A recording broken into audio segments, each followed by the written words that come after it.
సర్వాధికారి, సర్వ సృష్టిని సృష్టించినటువంటి మా కన్న తండ్రి, మమ్మల్ని ఎంతగానో ప్రేమిస్తూ ప్రతి దినం ప్రతి క్షణం మమ్మల్ని కాపాడుతూ పోషిస్తూ ఈరోజు ఈ ఉదయకాల సమయంలో తండ్రి మీ మాటలు ధ్యానించుకోవటానికి ఈ లోకంలో మీరు మమ్మల్ని ఎందుకు పంపించారో, మేము ఎందు నిమిత్తమై ఈ లోకంలో బ్రతకాలో అన్న సంగతులు మేము నేర్చుకోవటానికి సిద్ధపడుచుండగా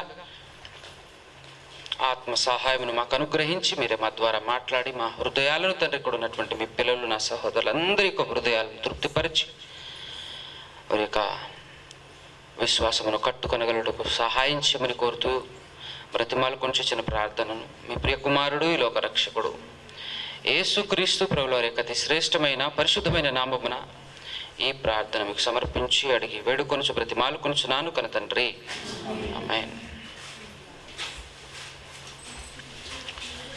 సర్వోన్నతుడు, సర్వాధికారి, సర్వ సృష్టిని సృష్టించినటువంటి మన కన్న తండ్రి, కుల మత ప్రాంత భేదాలు లేకుండా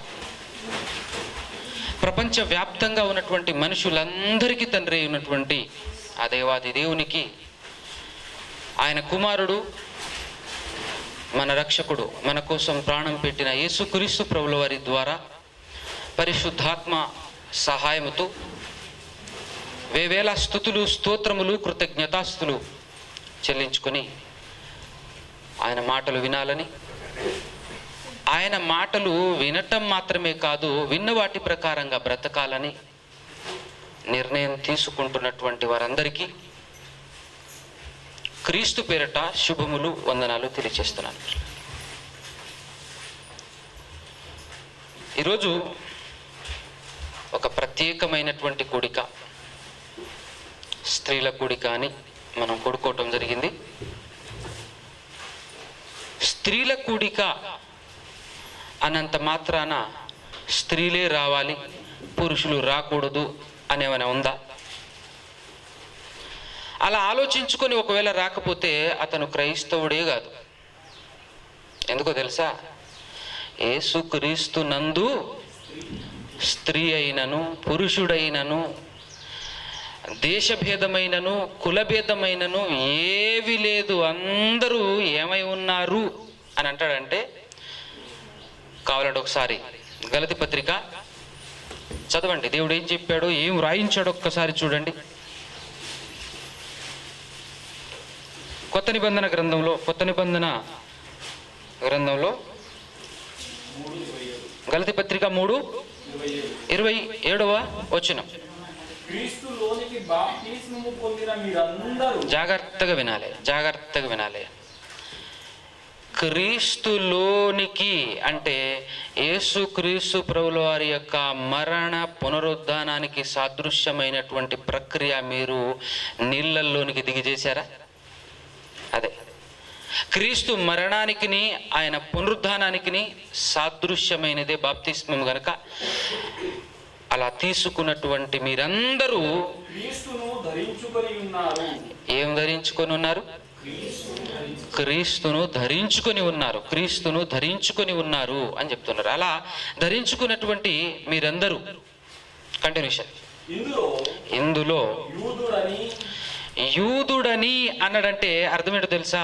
యూదుడని అంటే యూదా మతం మా మతం గొప్పది ప్రపంచంలో అని మాట్లాడేవారు యూదులు. కాబట్టి మత భేదాలు ఏం లేవు ఇక్కడ. మతాలన్నీ మడిచి జైలు వేసుకొని రావాలి, అవసరమైతే అవతలి ఇస్త్రేసి రావాలి. మత భేదాలు అవసరం లేదు ఇక్కడ. యూదుడని, అదిగో గ్రీసు దేశస్థుడని అనగానే మేము జ్ఞానులం అని విర్రవీగేటటువంటి దేశం గ్రీసు దేశమే ప్రియులారా. అందుకోసమే మాది గొప్ప దేశం అని చెప్పేసి దేశ భేదం కానీ ఇక్కడ లేదు. గ్రీకు దేశమని లేదు, దాసుడని లేదు, స్వతంత్రుడు అని లేదు. అంటే దాసుడు స్వతంత్రుడు అనగానే ధనవంతుడు పేదవాడనేటటువంటి భేదం లేదు. పురుషుడని స్త్రీ అని భేదము లేదు. స్త్రీ అని పురుషుడని భేదము లేదు. యేసుక్రీస్తునందు మీరందరూ ఏకముగా ఉన్నారు. మీరందరూ ఏకముగా ఉన్నారు. అవునా కదా? స్టార్టింగ్లో ఏమన్నారు? దేవుని కుమారులు ఏమన్నారు? క్రీస్తు యేసునందు బాప్తిస్మం తీసుకున్న మీరందరూ ఏమై ఉన్నారన్నాడు 26వ వచనంలో. యేసుక్రీస్తునందు మీరందరూ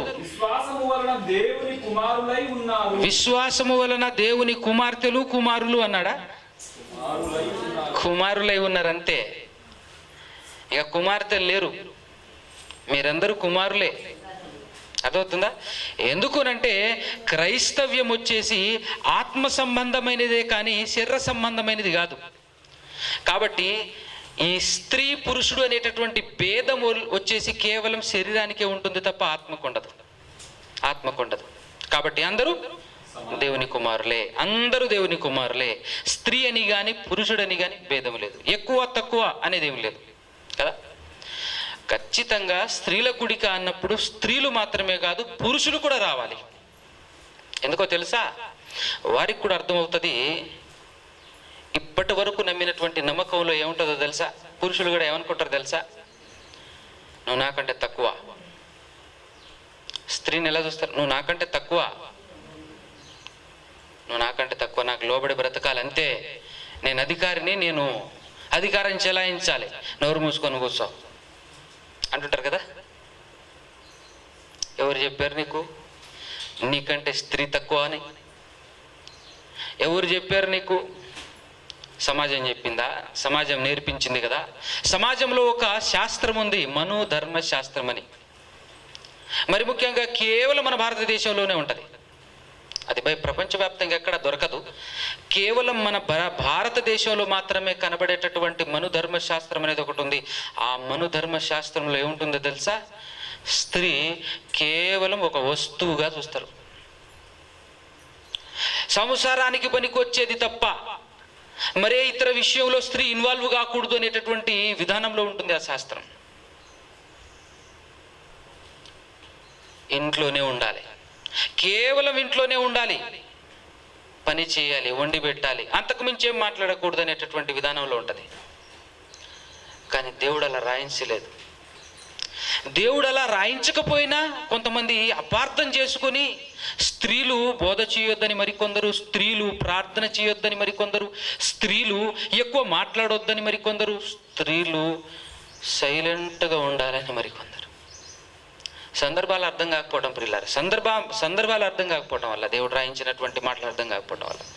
ఇంతకు అసలు స్త్రీని తయారు చేసినప్పుడు ఏమన్నాడో తెలుసా దేవుడు? ఈ ప్రపంచంలో ఎవరైనా ఒక వస్తువును తయారు చేసినప్పుడు, కొత్తగా వస్తువు తయారు చేసినప్పుడు ఆ వస్తువును ఎందుకు తయారు చేశాడో చేసినవాడు చెప్తాడు. ఫర్ ఎగ్జాంపుల్గా ఆదాము కాలంలో చెప్పులు ఉన్నాయండి, చెప్పులు లేవు. ఆ తర్వాత కాలానికి ఎవరో ఒక వ్యక్తి చెప్పులు తయారు చేశాడు. చెప్పులు తయారు చేసినోడు చెప్పాలి కదా వాడేవాడికి, అరే భయ్ చెప్పులు, అరే ఇదేదో వెరైటీగా ఉన్నాయి, దేనికోసం బ్రదర్ ఇది తయారు చేసిన బాగానే ఉంది, దేనికోసం ఇది, దీన్ని ఎట్ట వాడాలి అని అడిగినప్పుడు అతను చెప్తాడు, తయారు చేసినోడు చెప్తాడు, దీన్ని కాళ్ళ కింద వేసి తొక్కాలి రాని. తెలియకపోతే మెళ్ళేసుకుంటాడు. అవును కదా? తెలియకపోతే ఏం చేస్తాడు? మెళ్ళేసుకొని తిరుగుతాడు, లేదంటే నెత్తి మీద వేసుకున్నాడు అనుకో, ఎట్టుంటుంది? అది కాదురా, వాడుకునే పద్ధతి అది కాదు అని ఎవరు చెప్పాలి? తయారు చేసినోడు చెప్పాలి. మరి స్త్రీని తయారు చేసినోడు ఎవరు చెప్పు కదా? ఏమన్నా చెప్తే ఆయన చెప్పాలా? ఏమైనా చెప్తే స్త్రీల గురించి ఆయన చెప్పాలి. ఆయన్ని తయారు చేసినప్పుడు, స్త్రీలను తయారు చేసినప్పుడు దేవుడు ఏమన్నాడు? ఒక్కసారి ఆదికాండం 2వ అధ్యాయంలో 18వ వచనం. మరియు దేవుడైన యెహోవా నరుడు ఒంటరిగా ఉన్నాడట. అప్పుడు నరుడు ఒంటరిగా ఉండటం మంచిది కాదు, వానికి సాటి లేని సహాయం చేయాలనుకున్నాడా? సాటి అయిన సహాయం చేయాలనుకున్నాడు? ఆలోచించండి ఒకసారి. అర్థమైంది ఈ మాట మీకు? సాటి అయిన సహాయం అంటే ఏంటి, సాటి లేని సహాయం అంటే ఏంటి? అప్పుడప్పుడు లోకంలో మాట్లాడుతుంటారు, ఎవరైనా బాగా చదువులో టాప్ వచ్చాడనుకో, నీకు రారు సాటి, నీకు లేరు ఎవరు పోటీ కదా మాట్లాడుతుంటారు. ఎవరు నీకు సరి సమానులు అని. చాలా రంగాలు ఉన్నాయిగా, క్రీడా రంగం అని, విద్యా రంగం అని, సినీ రంగం అని, ఇలాంటి రంగాలు చాలా ఉన్నాయి. అందులో ఒక వ్యక్తి టాప్ వచ్చిండు అనుకో, ఫర్ ఎగ్జాంపుల్ క్రీడా రంగంలో సచిన్, మనందరికీ తెలుసు కదా. చాలామంది ఏమంటారు తెలుసా, నువ్వు క్రికెట్కి బాబా అంటుంటారు. అర్థమైందా? క్రికెట్కి బాప్ నువ్వు, నీకు లేరు సాటి, నీకు రారు పోటీ, నీకు నువ్వే సాటి, నీకు నువ్వే పోటీ. అంటే నీ అంత తోడు రాడు, నీ అంత తోడు రాడు అని చెప్తున్నాడు అనమాట. మరి దేవుడు ఏమన్నాడు, నీకంటే తక్కువగా, నీకు పోటీ రాకుండా, నీకు సాటి లేకుండా ఏదో మామూలు మరొక శరీరాన్ని తయారు చేస్తున్నాను అన్నాడా? నీకు సాటి అయిన సహాయం చేస్తున్నాను బిడ్డ అన్నాడా? ఏమన్నాడు? చదవండి ఆ వచనం మళ్ళా, ఇప్పుడు అర్థమవుతుంది బాగా. మరియు దేవుడైన యెహోవా నరుడు ఒంటరిగా ఉండుట మంచిది కాదు అని వానికి అంటే ఎవరికి? పురుషునికి కదా. పురుషునికి సాటి అయిన సహాయం అంటే పురుషునితో పోల్చుకుంటే శక్తి సామర్థ్యంలో రవ్వంత కూడా తక్కువ లేదు, సరి సమానం అన్నమాట. పురుషుడు ఏం చేయగలడో స్త్రీ అది చేయగలదు. సమానమైనటువంటి శక్తి సామర్థ్యాలు, సమానమైనటువంటి నాలెడ్జ్, సమానమైనటువంటి జ్ఞానం అంతా ఇచ్చాడు. సరి సమానమైనటువంటి శక్తినిచ్చాడు అన్నప్పుడు స్త్రీలు ఎంతైనా తక్కువే బ్రదర్ అని మాట్లాడేవాళ్ళు బైబిల్లో నుంచి ఒక వచనం చూపిస్తారు. ఏం చూపిస్తారు తెలుసా? యాకోబు పత్రిక, పేతురు పత్రిక 3వ అధ్యాయము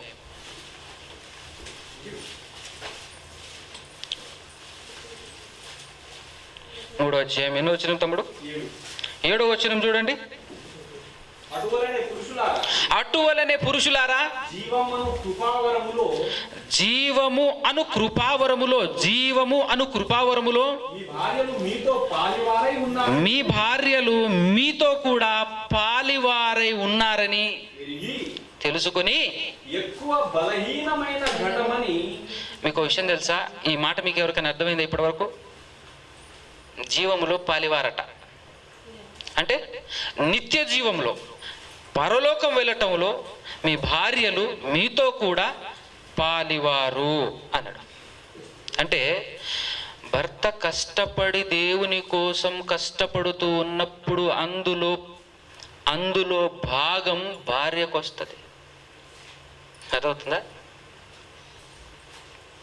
భర్త కష్టపడి దేవుని పని చేస్తున్నప్పుడు భర్త మాత్రమే పరలోకం వెళ్ళాలి కదా, కానీ భాగం భార్యకు కూడా వస్తుంది అని చెప్తున్నాడు. నిత్య జీవములో మీతో కూడా మీ భార్యలు పాలివారై ఉన్నారని తెలుసుకుని ఎక్కువ బలహీనమైన ఘటమని ఎరిగి భార్యను సన్మానించి నీ ప్రార్థనలకు అభ్యంతరము కలగకుండానట్లు జ్ఞానము చొప్పున వారితో కాపురము చేయుడి అని ఒక మంచి మాట చెప్పాడు దేవుడు కదా. ఇందును బట్టి ఇదిగో బ్రదర్, బైబిల్లోనే ఉంది కదా బలహీనరాలని, నువ్వేం గట్ట మాట్లాడతావు మరి కదా అన్నా కదా. అంటే బలహీనులు అంటే మన వాళ్ళకి అర్థం కాలే. బలహీనులు అంటే ఏంటో తెలుసా? ఒక పేదవాడు ఉన్నాడు అనుకో, ఒక ధనవంతుడు ఉన్నాడు అనుకో, పురుషుడే.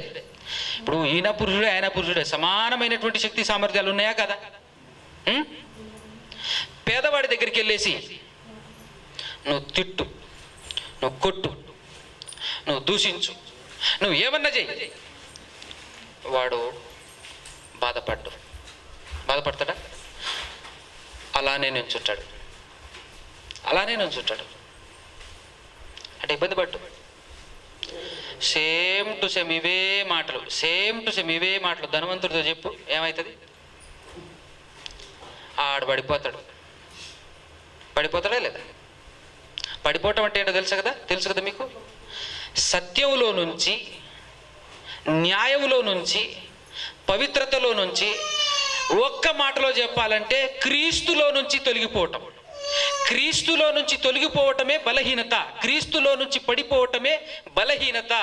తెలుసా? అంటే క్రీస్తులో ఉండటం అంటే యేసు క్రీస్తు ప్రభుల వారు ఎలాగైతే నోరు విప్పకుండా ఎన్ని దెబ్బలు పడ్డా, ఎంత హింస వచ్చినా, ఎన్ని బాధలు వచ్చినా, ఎన్ని కష్టాలు వచ్చినా తట్టుకొని బలంగా ఎలాగైతే నిలబడ్డాడో అలా నిలబడటం బలవంతుడు. అలా నిలబడకుండా ఒక మాటకే పడిపోయి నువ్వు రిటర్న్ తిట్టేస్తున్నావంటే అర్థం ఏంటో తెలుసా? నువ్వు బలహీనుడు అని అర్థం. ఇది ఆత్మీయ మాట, ఆత్మకు సంబంధించిన మాటే కానీ శరీర బలహీనత కాదు. శరీర బలహీనతల గురించి కాదు ఇక్కడ మాట్లాడుతున్నది. ఇది అర్థం కాలే జనాలకు, ఇది అర్థం కాలే చదువుతున్నటువంటి వాళ్ళకు. ఎక్కువ బలహీనమైన ఘటం అని అనగానే ఎవరైనా ఏమనంటే పట్టించుకోకుండా వచ్చే తీరు నీకుంటుంది. ఎవరైనా ఏమనంటే సటుక్కుమని లేసే గుణం ఎవరికి ఉంటుంది? స్త్రీలకు ఉంటుంది. గది చెప్తున్నాడు దేవుడు ఇక్కడ, అవునా కదా? ఇంటి పక్క ఆవిడ ఎవరైనా ఏమని అన్నది అనుకో, భర్త ఏమంటాడు తెలుసా?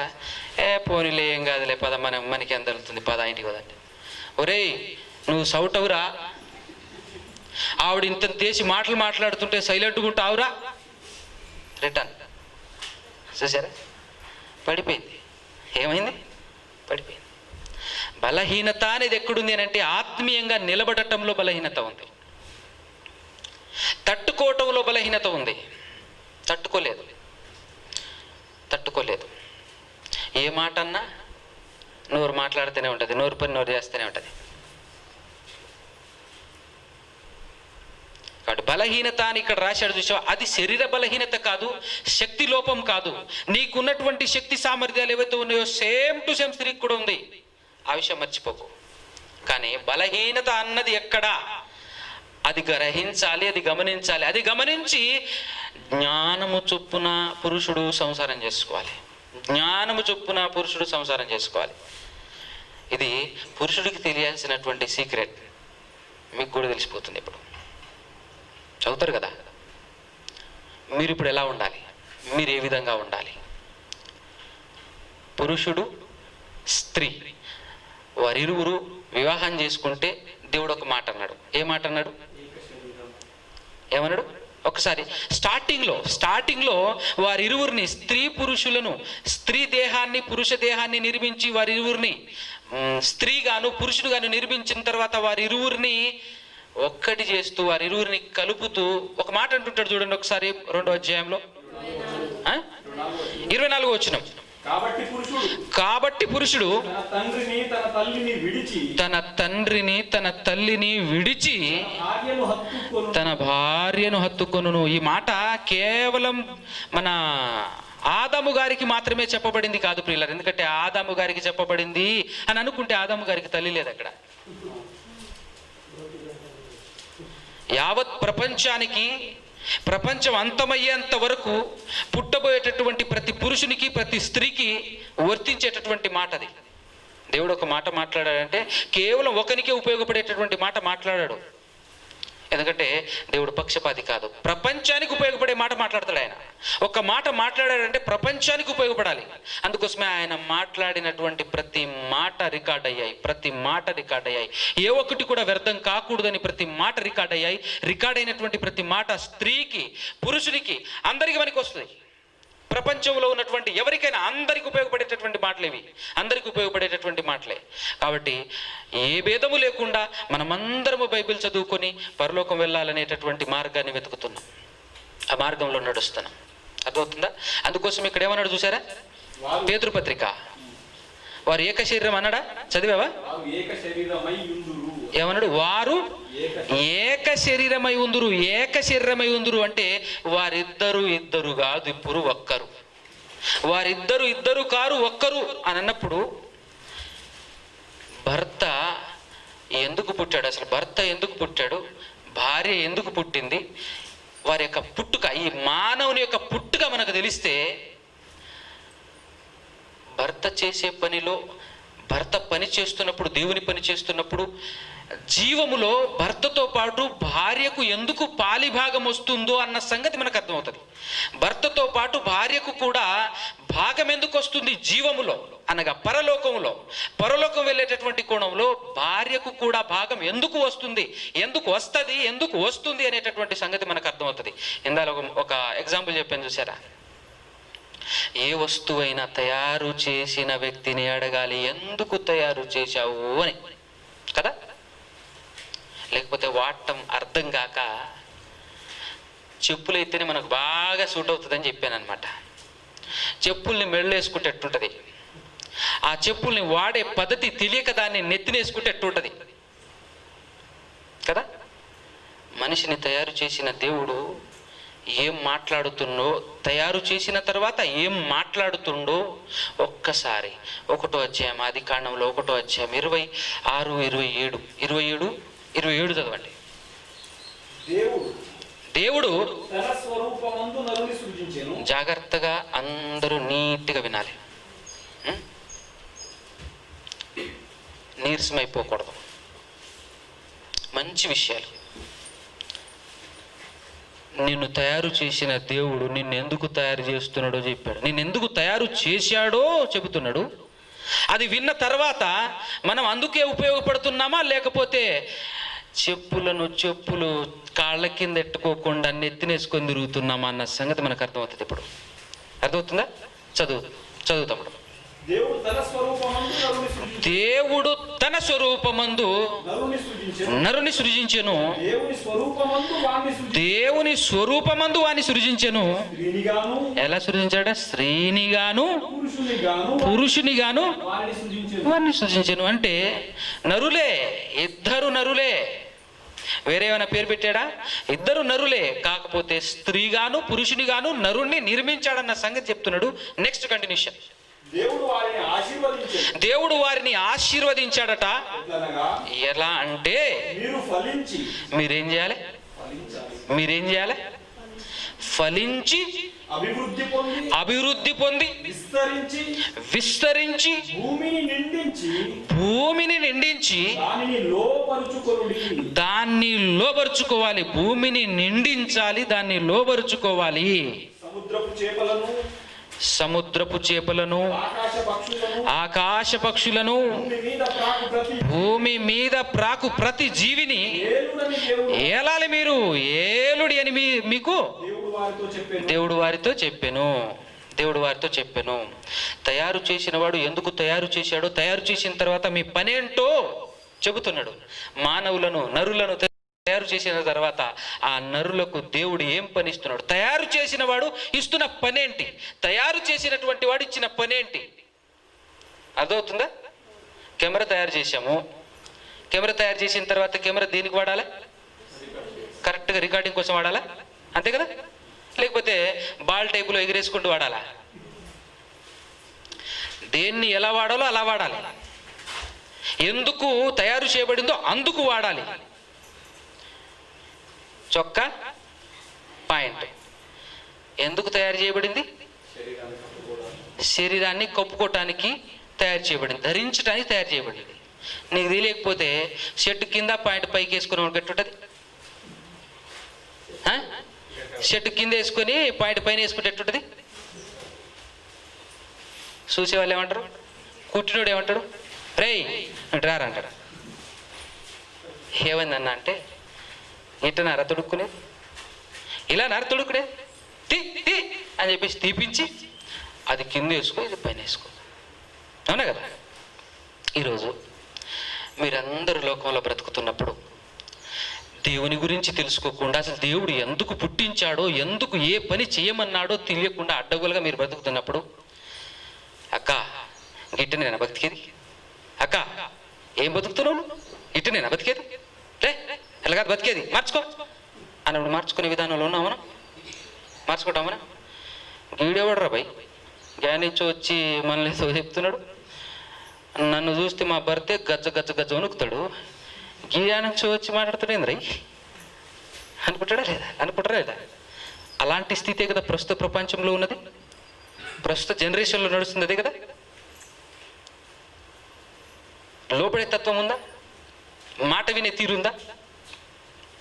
అందుకోసమే చెప్తున్నాను, ఎందుకు బ్రతకమన్నాడో, ఎందుకు ఎలా బ్రతకాలని, ఏం చేయాలని దేవుడు సృష్టించాడో ఇక్కడ మనకు అర్థం కావాలి. ఏమన్నాడు? ఈ భూమిని ఫలించి అభివృద్ధి చెంది అంటే మానవులే లేని ఈ భూమి పైన మీరు మానవులతో నింపాలి. అది మొదటి నిబంధన. అర్థమవుతుందా మీకు? అది మొదటి నిబంధన. అనగా పాత నిబంధన గురించి తెలుసా మీకు? బైబిల్లో 2 నిబంధనలు ఉంటాయి. ఎంతమందికి తెలుసండి బైబిల్లో 2 నిబంధనలు ఉంటాయని సంగతి? తెలియని వాళ్ళ చేతులు చెప్పండి ఒకసారి. తెలియని వాళ్ళు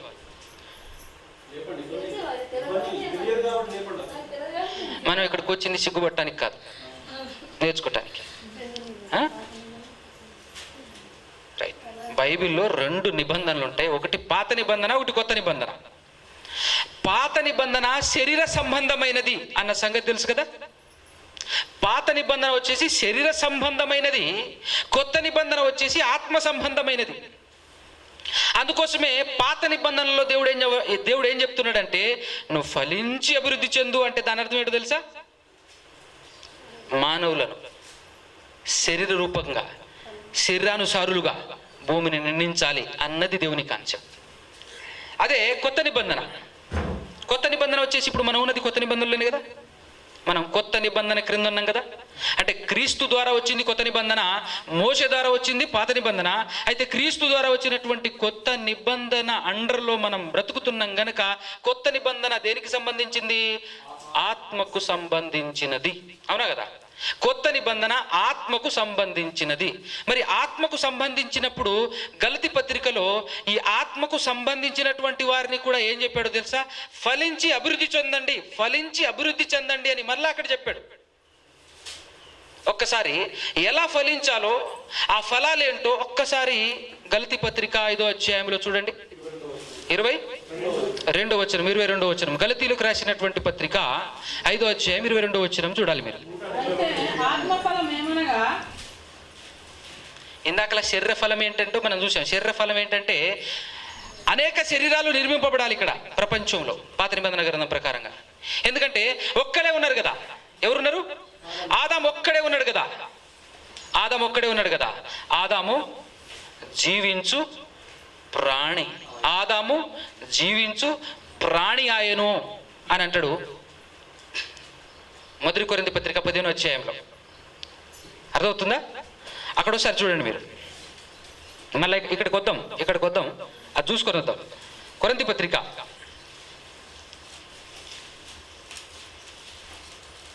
మొదటి కొరింథీ పత్రిక 15వ అధ్యాయము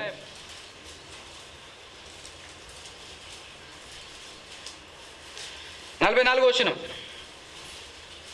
ప్రకృతి సంబంధమైన శరీరముగా విత్తబడి ఆత్మ సంబంధమైన శరీరముగా లేపబడును.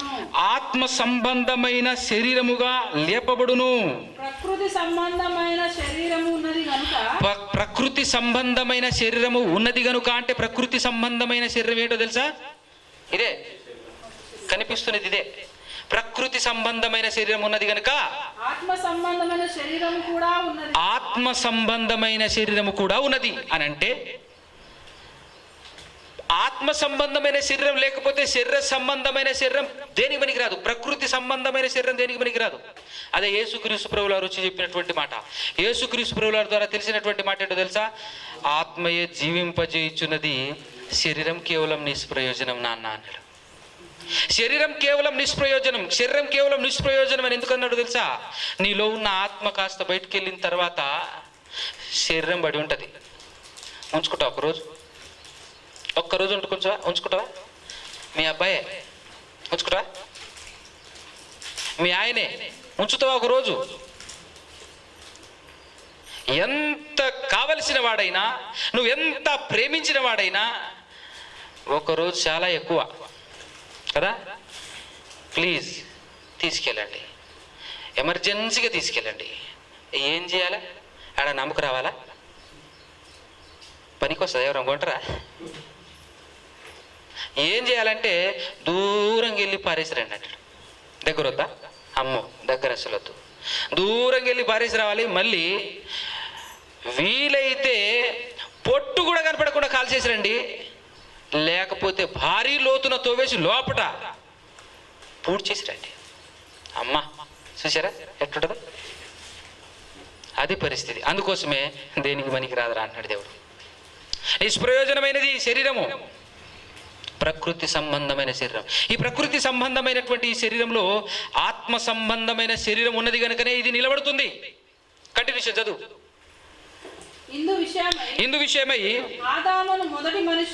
ఆదాము అనే మొదటి మనుష్యుడు జీవించు ప్రాణి ఆయనని వ్రాయబడి ఉన్నది. కడపటి ఆదాము జీవింపజేయు ఆత్మాయను. కడపటి ఆదాము ఎవరు చెప్పండి? ఈయన ఆత్మ సంబంధి, ఆయన శరీర సంబంధి. శరీర సంబంధమైన ఆదాము మొట్టమొదటి మనిషి ఆయన. ఆత్మ సంబంధమైన మొట్టమొదటి మనిషి ఎవరు? యేసుక్రీస్తు. యేసుక్రీస్తు అర్థమవుతుందా? సో యేసుక్రీస్తు ఒకే ఒక్కడుగా ఉన్నాడు కదా. యేసుక్రీస్తు ద్వారా ఫలించి అభివృద్ధి చెంది ఆత్మ సంబంధమైనటువంటి మనుషులు ప్రపంచం నిండాలా, అది ఆయన సంకల్పం. మొదటి ఆదాము దగ్గర శరీర సంబంధులు ఒక్కరు కూడా లేరు కాబట్టి శరీర సంబంధులైనటువంటి మనుషులు భూమి నిండాలి. అది మొదటి ఆదాము దగ్గర ఉన్నటువంటి ప్రణాళిక. ఆ తర్వాత రెండవ ఆదాము వచ్చేసి ఏం చేశాడో తెలుసా? అరే దేవుని కాన్సెప్ట్ ఇది కాదు. ఫస్ట్ శరీర సంబంధమైనటువంటి విస్తరణ జరిగిన తర్వాత నెక్స్ట్ అసలు దేవునికి కావాల్సిందే. దేవుడు ఆత్మ కనుక ఆత్మ సంబంధులే కావాలి తప్ప శరీర సంబంధులు ఏం చేస్తారు? ఇప్పుడు శరీర సంబంధులుగా భూమి నిండింది కనుక ఇప్పుడు వీళ్ళందరినీ ఎలా మార్చాలి? ఆత్మ సంబంధులుగా మార్చాలి. ఆత్మ సంబంధులుగా మార్చాలి. అక్కడ ఒకే ఒకని నుండి సంతానం భూమి నిండించింది, మొదటి ఆదాము నుండి. రెండవ ఆదాము సంతానము ఆత్మ సంబంధులమైనటువంటి మనమందరము చేయాల్సినటువంటి పని ఏంటో తెలుసా? వృద్ధి చెందించాలి, ఫలించాలి, వృద్ధి చెందించాలి. నీ ఒక్కడితో ఆగిపోకూడదు. ఒకడు 100 మందిని నిలబెట్టాలి, 100 మంది 1000 మందిని నిలబెట్టాలి. అది కదా వర్క్. న్యూ టెస్టిమెంట్లో ఉన్న వరకు, పాత నిబంధనలో ఉన్న వర్క్ ఏంటి? భూమి విస్తరించాలన్నప్పుడు వాళ్ళు కరెక్ట్గా విస్తరింపచేశారు. ఒక్కొక్కరు వచ్చేసి 100-200 మందిని కన్నారు వాళ్ళు. తెలుసా మీకు? ఒక్కొక్కరికి 70-80 మంది పిల్లలు. అందుకోసమే పాత నిబంధన కాలంలో ఎంతమంది భార్యలు చేసుకుంటే అంత మంచిది అన్నట్టుంటది. అవునా కదా? భూమి త్వరగా నిండాలి. మరి భూమి త్వరగా నిండాలంటే ఇంకా అదే చేయాలి. అంతేనే కదా? పాత నిబంధన చదివినప్పుడు ఒక్కొక్క రాజుకి ఎంతమంది భార్యలు ఉంటారు? సొలొమోను వింటే మన గుండె హార్ట్ అటాక్ వస్తుంది. అవునా? అరే బాబు వీడు మనిషా ఏంట్రా బాబా అన్నట్టుంటుంది అనమాట. 700 మంది భార్యలు, 300 మంది ఉపపత్నులు. ఇంకా చూసుకో ఎంతమంది పిల్లలు పుట్టినాలి చెప్పు. అందరికి ఎక్కువనే ఉంటారు. అదే కొత్త నిబంధనకు వచ్చేసిన తర్వాత శరీర సంబంధమైన పిల్లలు కాదు పుట్టాల్సింది, ఆత్మ సంబంధమైన పిల్లలు పుట్టించాలి. దానికి పెళ్లి చేసుకోవాల్సిన అవసరం లేదు. కానీ అంటాడు అంతే. చేసుకున్నాడు యేసు ప్రభు? పెళ్లి చేసుకున్నాడా? దానికి పెళ్లి అవసరం లేదు. పిల్లలు వెంటనే పోవాలి, కంటూ పోవాలంతే. అందుకోసమే ఒక మాట రాయబడి ఉంటుంది, పిల్లలు కనని గొడ్రాలు ధన్యురాలైందని చెప్పేసి మాట్లాడతాడు. అదవుతుందా? ఇప్పుడు చేయాల్సిన పని ఆత్మ సంబంధంగా మనం వృద్ధి చెందాలి, విస్తరణలోనికి వెళ్ళాలి. ఇప్పుడు చదువు ఆత్మఫలాలు ఒక్కసారి. ఆత్మఫలాలు అయితే గలతీ పత్రిక 5వ అధ్యాయము 22. అయితే ఆత్మఫలం ఏంటంటే ప్రేమ, ఏంటా? సంతోషము. ఫస్ట్ ఏముంది? ప్రేమ ఒకటి, సంతోషము, సమాధానము, దీర్ఘశాంతము, దయాళుత్వము, మంచితనము, విశ్వాసము, సాత్వికము, ఆశా నిగ్రహం. అర్థమవుతుందా? ఇవి ప్రతి ఒక్కరిలో విస్తరించాలి. ఇవి ప్రతి ఒక్కరిలో విస్తరించాలి. ఇది దేవుని పని. ఇప్పుడు ఇది దేవుని పని. ఇప్పుడు విస్తరిస్తుందా? భర్తలో విస్తరించిందనుకో,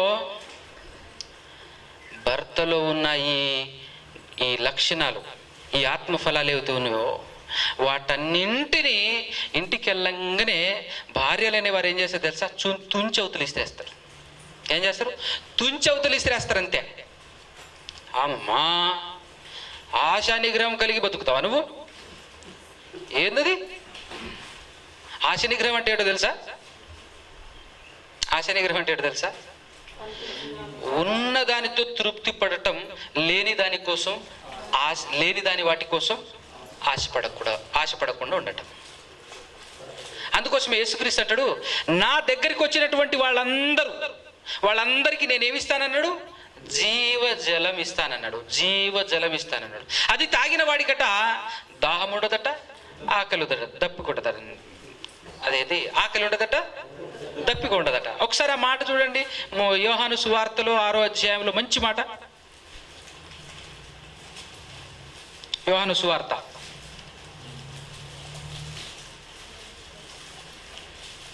6వ అధ్యాయం 35. అందుకు యేసు వారితో ఇట్లా నేను అర్థమైందా? జీవ ఆహారమును నేనే, నా యొద్దకు వచ్చువాడు ఏమాత్రము ఆకలి కొనడు. అసలు నా యందు విశ్వాసముంచువాడు ఎప్పుడును దప్పికొనడు. దప్పికొంటున్నాడంటే అర్థం ఏంటి? ఇంకా విశ్వసించలేదనే కదా. అవునా కదా? ఇంకా దప్పిక ఉంది అని అంటే మనోడు కరెక్ట్గా విశ్వసించలేదన్నమాట, విశ్వాసంలో లేడనమాట. అంతే కదా? ఇప్పుడు మిమ్మల్ని మీరు టెస్ట్ చేసుకోండి. అసలు మీరు విశ్వాసులేనా? మీరు ఫీల్ కాకపోతే ఇంకో మంచి మాట పడతా. అసలు మీరు విశ్వాసులేనా, పిశాచులా అన్న సంగతి మిమ్మల్ని మాత్రమే కాదు, నన్ను నేను కూడా చెప్పుకుంటున్నాను. మనమందరము విశ్వాసులమా, పిశాచులమా? చూసుకుందాం మనం ఈసారి, చెక్ చేసుకుందాం. అవునా కదా? ఇక్కడ ఏమన్నాడు? నా యొద్దకు వచ్చువారు, మళ్ళా చదువు ఈ మాట మంచి కూడా. నా యొద్దకు వచ్చువాడు ఏమాత్రమును ఆకలి కొనడు, నా యందు విశ్వాసముంచువాడు ఎప్పుడు దప్పికొనడు అన్నప్పుడు మీరేం ఆలోచిస్తున్నారు? చాలా మంది ఏం ఆలోచిస్తారు తెలుసా? అరే భయ్, క్రీస్తు అంటే ఆత్మ సంబంధి, ఏం మాట్లాడినా ఆత్మ సంబంధమనే మాట్లాడతాడు అన్న సంగతి మాత్రం మర్చిపోకండి. మళ్ళీ శరీర సంబంధంగా వెళ్ళేసి, నాయన ఈ రోజు తోడుకోలేకపోతున్నాను, మా బావిలో నీళ్లు నువ్వు ఇచ్చేస్తే పని అయిపోద్ది అని చెప్పేసి, లేకపోతే రోజు వండుకొని తినలేక చచ్చిపోతున్నావు, ఆ వంట వల్లనే చాలా గొడవలు వస్తున్నాయి కనుక ఎప్పుడు వండుకోకుండా మళ్ళీ ఆకలే కాకుండా ఆహారం మీద వచ్చేసి మేము తినేస్తామని అడగటానికి ఇది శరీర సంబంధమైంది. ఇంతకు మాట్లాడుతున్నవాడు ఏమైనా శరీర సంబంధా? ఆత్మ సంబంధి కదా. కడపటి ఆదాము కదా. మొదటి ఆదాము అయితే శరీర సంబంధి, కానీ రెండవ ఆదాము శరీర సంబంధి కాదు, ఆత్మ సంబంధి. మాట్లాడితే ఎట్లుంటాయంటే ఆత్మ సంబంధమైన మాటలే. దీని అర్థం ఏంటో తెలుసా?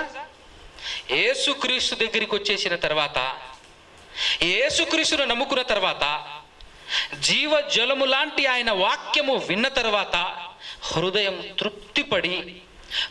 తృప్తిపడి అది కావాలి, ఇది కావాలి, ఇల్లు కట్టుకోవాలి, ఇంకోటి కట్టుకోవాలి, చీర కట్టుకోవాలి, మెడలో బంగారం వేసుకోవాలి, ఏవేవో కొనుక్కోవాలి, కొత్తవి కొనుక్కోవాలి అనేటటువంటి ఆశ రాదు అసలు. అంటే ఆకలి చచ్చిపోద్ది ఆల్మోస్ట్. కానీ ఎంత సంతోషంగా బ్రతుకుతుంటుంటాడంటే ఆయన కంటే ఈ భూమి పైన బాగా ధనవంతుడని చెప్పేసి ఎవరైతే చెప్పబడుతున్నారో, బిల్ గేట్స్, మన భారతదేశానికైతే ముఖేష్ అంబానీ, అలాంటి వాళ్ళందరూ ఆయన ముందు బిచ్చగాళ్లే. తెలుసా? ఆయన ముందు బిచ్చగాళ్లే వాళ్ళు. ఆ రేంజ్లో బ్రతుకుతుంటాడు వాడు. అనుభవిస్తూ చెప్తున్నా నేను. ఒకప్పుడు చాలా ఆశలు ఉండే నాకు కూడా, దేవుని దగ్గరికి రాకముందు, యేసుక్రీస్తు నమ్ముకోకముందు భయంకరమైన ఆశలు, మామూలుగా కాదు. మీకు హార్ట్ అటాక్ వస్తే నేను చెప్తే. తాండివై. ఎప్పుడైనా మీరు చూసారా బెంజ్ కారు? బెంజ్ కారు చూసారా? గది నా స్టేటస్. హైదరాబాద్ లాంటి సిటీలో ఒక విల్లా ఉండాలి. విల్లా అంటే తెలుసా మీకు? విల్లా విల్లా అంటే 1 ఎకరం పిట్టు ఒకటే ఇల్లు ఉంటుంది. ఎంత? 1 ఎకరం మందం, ఎకరం భూమిలో ఒకటే ఇల్లు ఉంటుంది అనమాట. ఎన్ని బెడ్రూమ్లు ఉంటాయో కట్టించినోడికి అర్థం కాదు. ఎన్ని హాళ్ళు ఉంటాయో, అసలు ఏమేమి ఉంటాయో తెలియదు అన్నీ. అలాంటి ఇల్లు ఉండాలి. ఆ ఇంట్లో బెంజ్ కారు ఉండాలి. ₹1,00,00,000 పైన ఉండాలి ఆ కారు.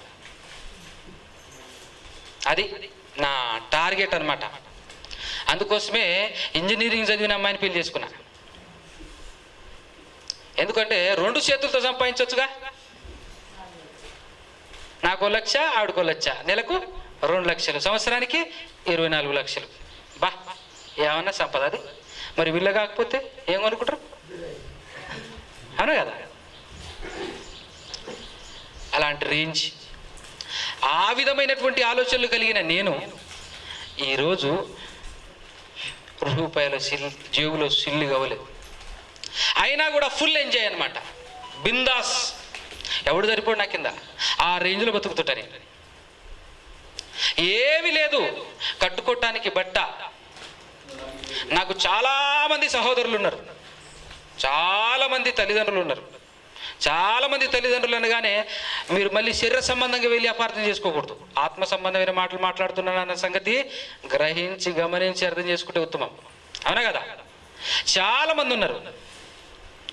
ఇంకో విషయం ఏంటంటే చాలా ఇండ్లు ఉన్నాయి.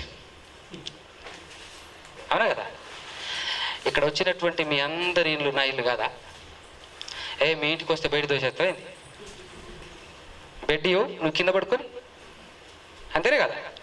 డైలీ నువ్వు తినేది ఏ గోంగూరో లేకపోతే ఆకుకూరలో తింటావేమో. నేను వస్తే ఏం చేస్తావు తెలుసా? గది లెక్క అనమాట. అవునా కదా? పడుకోవటానికి బెడ్డు, తినటానికి మంచి ఫుడ్డు, కట్టుకోవటానికి సహోదరులు. అన్నా ఎప్పుడు ఒకే చొక్క వేసుకొని వస్తున్నావు, నీ దగ్గర నీకు బట్టలు లేవనుకుంటా, ఓ జత ఇప్పిస్తామన్నా. అవునా కదా? మీకు విషయం తెలుసా? నేను బట్టలు కొనుక్కోవటం మానేసి 4-5 సంవత్సరాలు అయింది. నేను కొనుక్కోవటం మానేసి 4-5 సంవత్సరాలు అయింది. ఎందుకంటే నా దగ్గర డబ్బులు ఉంటే కదా కొనుక్కోనికి. అవునా కదా? కానీ 5-6 జతలు ఉన్నాయి నాకు. బే, చూసారా? మీకున్నాయా? కష్టపడుతున్నారు, భయంకరంగా కష్టపడుతున్నారు. మీకున్నాయా? మీకు లేవు. ఎందుకంటే అసలు నాకు అవి వాటిపైన ఆశ లేదు. అది కావాలి ఇది కావాలి అనే ఆశ లేదు. కాబట్టి నేను ఎంతో హ్యాపీగా బతుకుతున్నాను. నాకొక్కనికే ఆ ఆశ చచ్చిపోతే హ్యాపీగా బతకగలనా చెప్పు? నాకొక్కనికే చచ్చిపోతే హ్యాపీగా బతకగలనా? నాతో పాటు జీవములో పాలిభాగస్తురాలు ఉంది కదా, ఇక్కడే ఉన్నది కదా. తనకు కూడా ఆశ చావాలి, తను కూడా తృప్తి పడాలి, తన ఆకలి కూడా చావాలి, తన దాహం కూడా తీరాలి. తీరకపోతే పరిస్థితి ఏంది? అవునా కదా? అందుకోసమే చెప్తున్నాను, భర్త ఆకలి తీరిపోయి ఆశ నిగ్రహం కలిగి దేవుడు ఉంటే చాలు, డేరాలోనైనా బతికేసి పరలోకం చేరాలి. మొత్తానికి ఎక్కడికి చేరాలి? పరలోకం వెళ్ళాలి. ఎక్కడ బతుకుతున్నాను, ఎలా బ్రతుకుతున్నాను, ఏం తింటున్నాను అది కాదు. దేవుడు నన్ను సృష్టించినవాడు, నన్ను పుట్టించినవాడు, నన్ను నిర్మించినవాడు, ఆయన నాకెందు నిమిత్తమైతే పుట్టించాడో అందు నిమిత్తం నేను పని చేస్తున్నానా, అది మెయిన్. అవునంటారు కదంట. చెప్పులు కొనుక్కొచ్చేసి ఇంట్లో పెట్టుకున్నావు అనుకో, ఎట్టుంటది? ఒరే 400 రూపాయలు పెట్టినవురా, దండగా వేస్ట్, ఎలకలు కొట్టేసినాయి. అవునా? ఎలకలు కొట్టేసి 4 తుంపలు అయినాయి. ఎట్టుంటది మీకు? వృధా, వేస్ట్. మన బతుకులు కూడా ఎలకలే కొడుతున్నాయి. మన బతుకులు కూడా ఆ సాతానుడు వచ్చి కొడుతున్నాడు. దానికి బలై ఉన్నాం మనం. అవునా కదా? మీ భర్తలు దేవుని కోసం పని చేస్తున్నప్పుడు ఎంకరేజ్ చేసేటటువంటి వాళ్ళు ఎంతమంది మీలో? మీ భర్తలు దేవుని కోసం పని చేయటానికి సపోర్ట్ చేసేవాళ్ళు ఎంతమంది? అయ్యా, నేను చేయట్లేదు, నువ్వు చెయ్యవు, మనమిద్దరం చేయకపోతే మనమిద్దరం కలిసి ఎక్కడిపోతాం తెలుసా? ఎక్కడికి వెళ్తాం తెలుసా? నరకాగ్ని గుండంలో వెళ్తాం. అంటే దేవుడు ఎందు నిమిత్తం పంపించాడో అందు నిమిత్తం మనం పని చేయకపోతే దేవుడు శిక్షించక మానడు. కాబట్టి మనం పని చేయాలయ్యా. ఎవరి కోసం? శరీరం కోసమా? ఇప్పుడు ఇక్కడికి వచ్చినటువంటి మీరందరూ మ్యాక్సిమం శరీరానికే బానిసై బ్రతుకుతున్నారు. అవునా కదా? శరీరానికి బానిస. కొంచెం కష్టం వచ్చినా చేయగలరా? దేవుని పనిలో కొంచెం కష్టం వచ్చినా చేయగలరా? లోబడే తత్వం ఎవరికైనా ఉందా? పెళ్లి కాకముందు తల్లిదండ్రుల ఇంట్లో ఫుల్ ఫ్రీడమ్తో ఎలా బతుకుతామనంటే, ఏది కావాలంటే అది తల్లిదండ్రులు ఇప్పించాలి, ఇప్పించకపోతే భోజనం నేను మానేస్తా. ఏం చేస్తా? తిండి మానేస్తే చచ్చినట్టు రావాలి. ఇక అవునా కదా? ఏందది? డిమాండ్, నిరాహార దీక్ష. అక్కడ అలవాటైంది. పెళ్ళైన తర్వాత చేయి నిరాహార దీక్ష. కుదురుతుందా? పెళ్లి చేసుకోవటం అంటే ఏంటో తెలుసా? యేసుక్రీస్తుని నమ్ముకోవటం. పెళ్లి చేసుకోవటం అంటే తెలుసా మీకు? యేసుక్రీస్తుని నమ్ముకోవటం. బయట అడ్డగోలుగా తిరుగుతున్నటువంటి పురుషుడు కూడా యేసుక్రీస్తుని నమ్ముకున్న తర్వాత, ఇంటి దగ్గర స్వతంత్రంగా బ్రతుకుతున్నటువంటి ఒక స్త్రీ పెళ్లి చేసుకున్న తర్వాత భర్తకి ఎలా అయితే లోబడి బ్రతకాలో, ప్రతి పురుషుడు కూడా ఈ లోకంలో అడ్డగోలుగా బ్రతుకుతూ తెలియనప్పుడు బ్రతుకుతున్నటువంటి వ్యక్తి యేసుక్రీస్తును నమ్ముకున్న తర్వాత ఆయనకు లోబడి ఆయన ఏం చెప్పాడో ఆ రూల్స్ అండ్ రెగ్యులేషన్స్ ప్రకారంగా, ఆయన మాట ప్రకారంగా, ఆయన బ్రతుకు విధానం ఎలాగైతే సాగిందో ఆ విధంగా బ్రతికే ప్రయత్నం చేయాలి. మోల్డ్ చేసుకోవాలి, మనసు మార్చుకుంటేనే శరీరానికి కలిగే నొప్పి, బాధ ఇవన్నీ తెలియకుండా మర్చిపోయి బాధకు బదులుగా సంతోషం, కష్టానికి బదులుగా ఆనందం వస్తుంది. శరీరం సహకరించలేదనుకో ఎట్టుంటది? మీరందరూ మీ భర్తలకు సపోర్ట్ చేయకుండా ఉండటానికి గల ఏకైక కారణం మీ శరీరాలు మీకు సపోర్ట్ చేయకపోవటమే, మీ దేహాలు మీకు సపోర్ట్ చేయకపోవటమే. ఆత్మీయులు 10 మంది ఇంటికి వచ్చారు, అన్నగారు తీసుకొచ్చేసి ఇంట్లో పెట్టేశాడు. ఇప్పుడు చూడాలి అక్కగారి పరిస్థితి కదా? ఇంతమందిని వండి పెట్టాలా? మనిషిని అనుకుంటున్నావా, మిషన్ అనుకుంటున్నావు అసలు నన్ను? ఏంది? అవునా కదా? అరుస్తాం కదా బిడ్డ, వీళ్ళందరినీ పోని చెప్తాను ఇప్పని, వీళ్ళందరినీ పోని. ప్రస్తుతానికైతే ఇంకా తప్పదు. వాళ్ళందరి ముందు నా ఇష్టాన్ని నేను ప్రదర్శించను. వాళ్ళందరి ముందు ప్రదర్శించవు. ఎందుకు ప్రదర్శించవు? నీ మనసు అదే కదా, ప్రదర్శించరాదు ముందనంటే.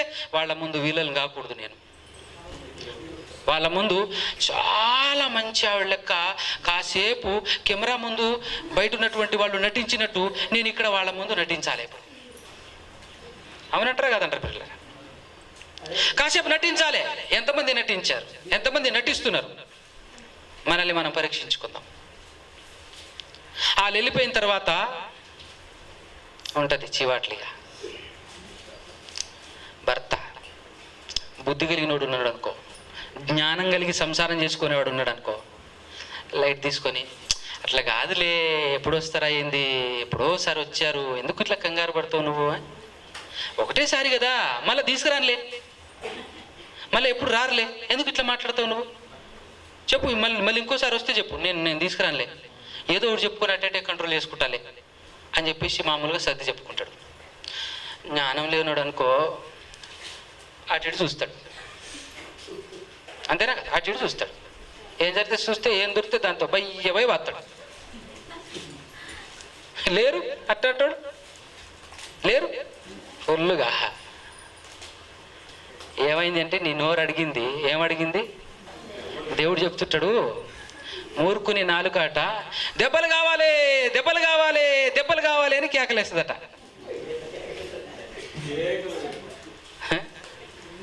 అట్టుంటుంది అనమాట పరిస్థితి. కొద్దిసేపు కష్టాన్ని ఓర్చుకోలేవా? అవునా కదా? అసలు మనం ఎందుకు పుట్టామో తెలుసా మీకు? మనం ఎందుకు పుట్టామో తెలుసా? తెలీదా? తెలిస్తే గిట్టెందుకుండే మా బతుకు, తెలిస్తే గిట్టెందుకుంటాం అయ్యా మేము. అవునా కదా? యోబు గ్రంథం 5వ అధ్యాయం 7వ వచనం చూడండి ఒకసారి. 6:7 చూడండి. 6:7 యోబు గ్రంథం 5వ అధ్యాయము. మంచి మాట, మనందరికీ అర్థం కావాలి. శ్రమ పడుతున్నారు కదా, శ్రమ పడుతున్నప్పుడు ఇబ్బంది పడుతున్నారు కదా, శ్రమ రాగానే అబ్బబ్బబ్బా ఏం శ్రమ, ఏం శ్రమ, ఏం శ్రమ. మరి ఏం కావాలంటే హ్యాపీగా సుఖం. ఒక్కడే ఉండాలి భర్త, ఒక్కడే పిల్లలు, ఒక్కరు ఇద్దరు, ఎక్కువ ఉండకూడదు. అత్తమామలకు చాలా దూరంలో ఉండాలి. సింగిల్గా సపరేట్గా మంచి హాల్ ఉండాలి, బెడ్రూము, రూము, మంచి ఇల్లు ఉండాలి. ఎవ్వరు రాకూడదు అసలు ఇంటికి. అబ్బబ్బబ్బబ్బా ఏం సుఖం, ఏం సుఖం కదా. తల్లిదండ్రులు కూడా ఎలా చూస్తారు తెలుసా సంబంధం చూసేటప్పుడు? అయ్యా అత్తగారు ఉన్నారా అంటే, అత్త మామలు లేరంటే, అమ్మా వదిలిపెట్టకూడదురా, అత్త మామలు లేరట్రా భయ్, అస్సలు వదిలిపెట్టకూడదు, మా అమ్మాయిని వీళ్ళకి ఇవ్వాలి. అత్త మామలు లేరని చూసుకుంటున్నారు కానీ తల్లిదండ్రులు లేని పిల్లోడు ఎట్టుంటారో తెలుసా? అడ్డ గోలుకుంటాడు ఆడు నరకాన్ని ఏకంగా 2-3 సార్లు చూపిస్తాడు. ఈడ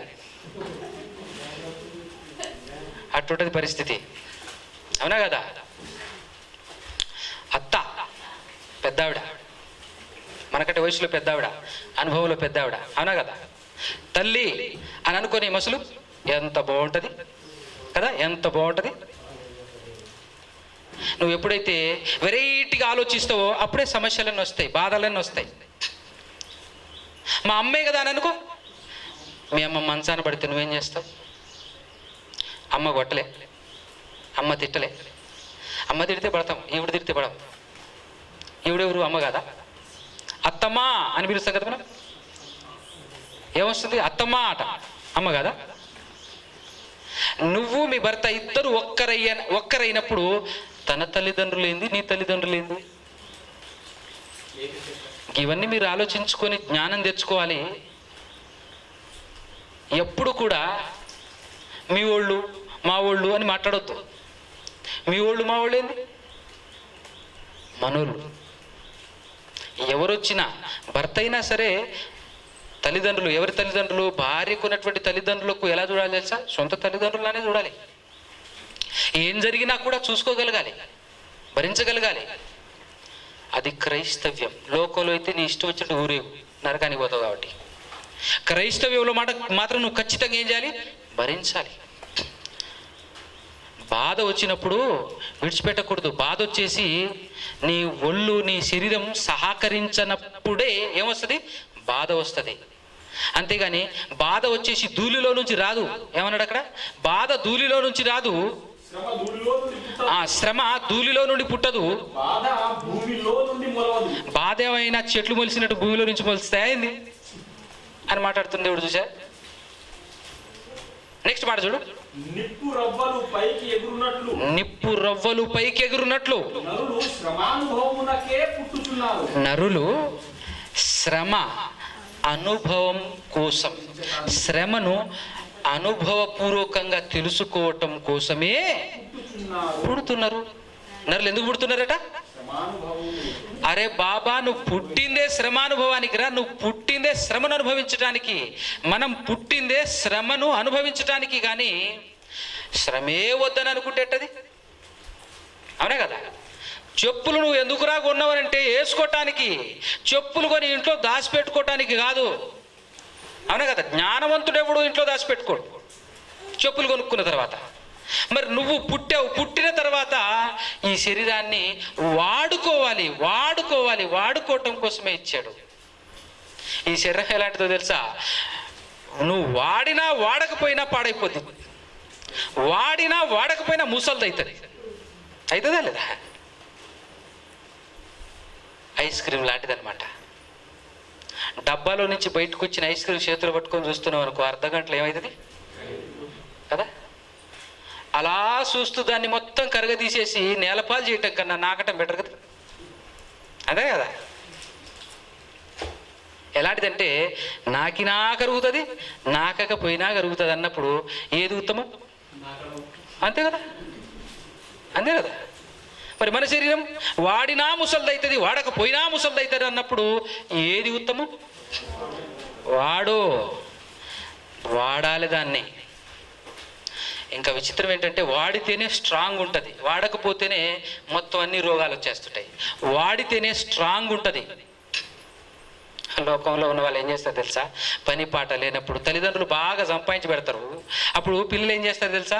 పనే ఉండదు. అప్పుడు ఏం చేస్తారు వీళ్ళు? ఇంట్లో కూర్చొని తిని తిని తిని తిని అన్నీ పెరుగుతుంటాయి అన్నమాట. నిలువుగా పెరగాల్సినోడు అడ్డంగా పెరుగుతుంటాడు. పెరిగిన తర్వాత ఇప్పుడు ఏం చేయాలరా అంటే డబ్బులు ఇచ్చి పని చేస్తుంటాడు ఆడు. మనకేం తెలుసు? డబ్బులు తీసుకొని కూలికి వెళ్ళి పని చేయటం మనకు తెలుసు. అని వాడేం చేస్తాడు తెలుసా? డబ్బులు ఇచ్చి కష్టపడుతుంటాడు, డబ్బులు ఇచ్చి మరీ కష్టపడుతుంటాడు ఆడు. దాన్ని వాడు ఏమంటాడు తెలుసా? బాడీ బిల్డింగ్ బ్రదర్ అంటాడు. బాడీ బిల్డింగ్ అంటే ఇట్ట అంటుంటాడు అంతే.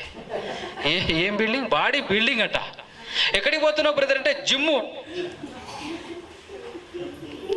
ఎంత బ్రదర్ నెలకు అని అంటే 4,000. అమ్మా, 4,000 ఇచ్చి కష్టపడుతున్నాను. ఆ జిమ్ సెంటర్లోకి ఎప్పుడైనా వెళ్ళారా మీరు?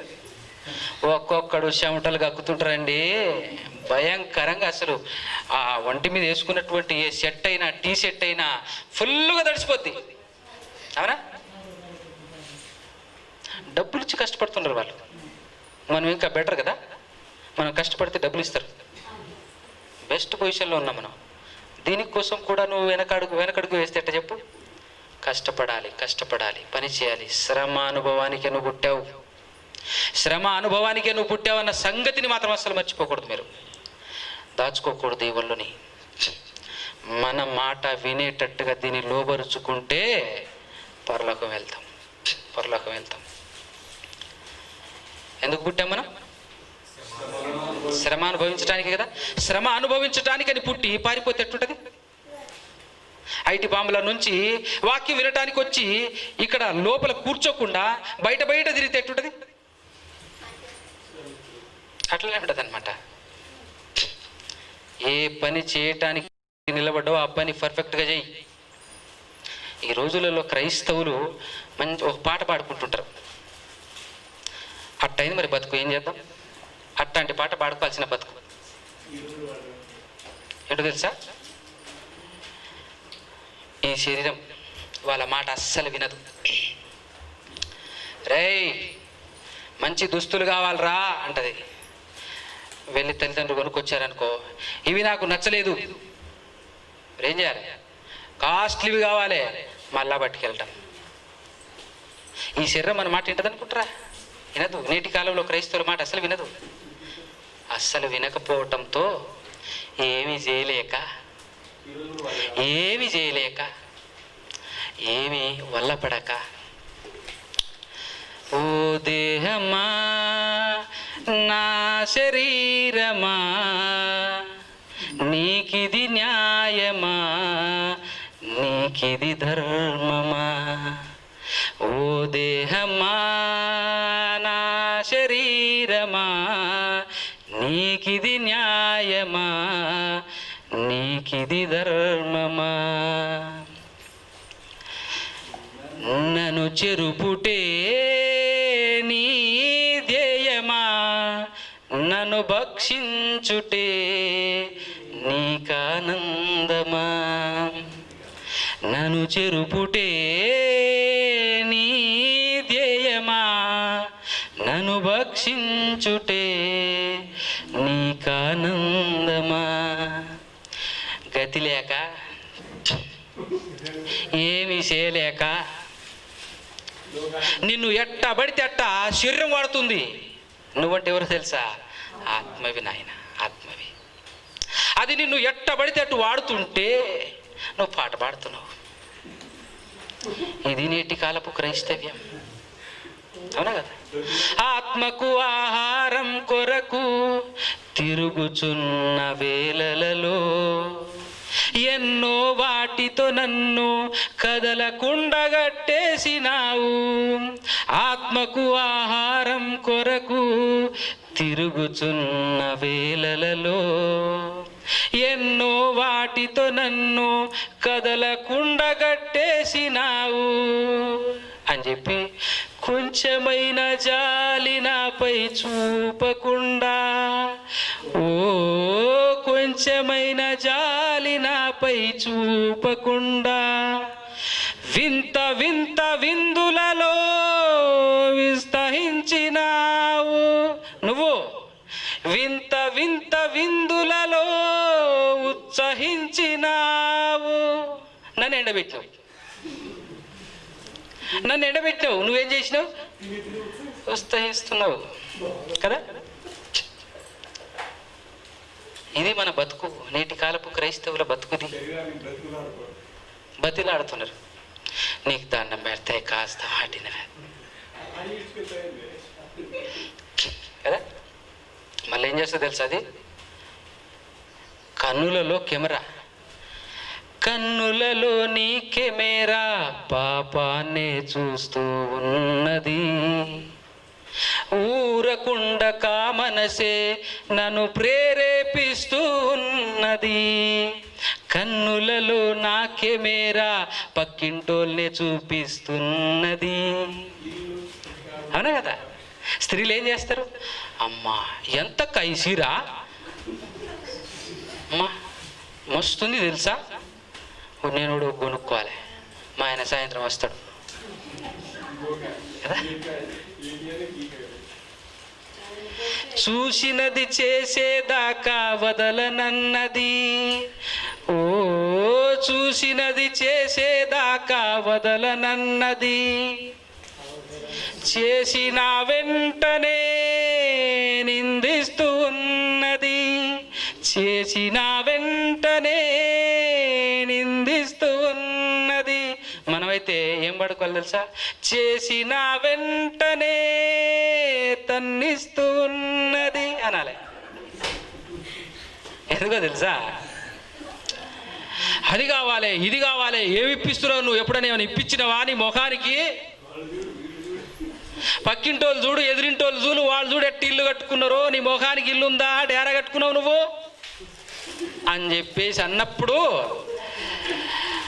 బలవంతుడైతే భరిస్తాడు, బలహీనుడైతే పట్టుకుంటాడబ్బా వీపు విమానం. కథం. ఏదో చూసింది, కావాలని కోరుకుంది, చివరికి ఏమైంది, దెబ్బలు పడ్డాయి. కాబట్టి జ్ఞానం కలిగి బతకాలి మనం. ఈరోజు తెలుసుకోవాలి, నేర్చుకోవాలి జ్ఞానం అనకదా. ఈ శరీరం ఎందుకుందో దీనికి తెలియదు. ఎవరు చెప్పాలి? నువ్వు చెప్పాలి. అవునా? ఈ శరీరం ఏమైపోతుందో, ఎక్కడికి వెళ్తుందో, దీని బతికేంటో దీనికి తెలియదు, నువ్వు చెప్పాలి. శరీరం ఎందుకున్నదో, అదేనా, దేహం ఎందుకున్నదో శరీరం మరచి ఉన్నది. ఆత్మకు శరీరం ఎప్పుడు సహకరించనంటున్నది. అంతేనే కదా. సహకరిస్తుందా? సహకరించదు. బానిసగా నన్ను మార్చుకున్నది, ఓ బానిసగా నన్ను మార్చుకున్నది. సిగ్గులే కూడా చెప్తుంటారు, బానిసగా మార్చిందా? బానిస అయిపోయినావా నాయన, నువ్వు బానిస అయిపోయి పాట పాడుకుంటున్నావా? ఎంత భయంకరమైన స్థితి అండి నేటి క్రైస్తవులు. ఇదే భగవంతుని ఆలోచనే మనకు వద్దు అన్నది. ఏమన్నది? వద్దు వద్దు. వాక్యానికి పోతావు నువ్వు, సేవట సేవ సేవట ఎడికి పోతావు? పని చేయి, నాతో పాటు పని చేయి, సేవ పోతావు నువ్వు. ఎంత చక్కగా మాట్లాడుతుంటారండి. ఇది మన బతుకు, ఇదే కదా మన బతుకు. ఒక్కసారి మొదటి శతాబ్దపు క్రైస్తవులు ఉన్నారు చూసావు, వాళ్ళ దగ్గరికి వెళ్ళి నేర్చుకుంటే వాళ్ళు ఏమన్నారు తెలుసా? ఉతికారేశారు శరీరాన్ని. ఏం చేశారు? శరీరాన్ని ఉతికారేశారు. ఓయ్ శరీరమా, నీకు విషయం తెలుసా అంటాడు. ఏంది అంటే,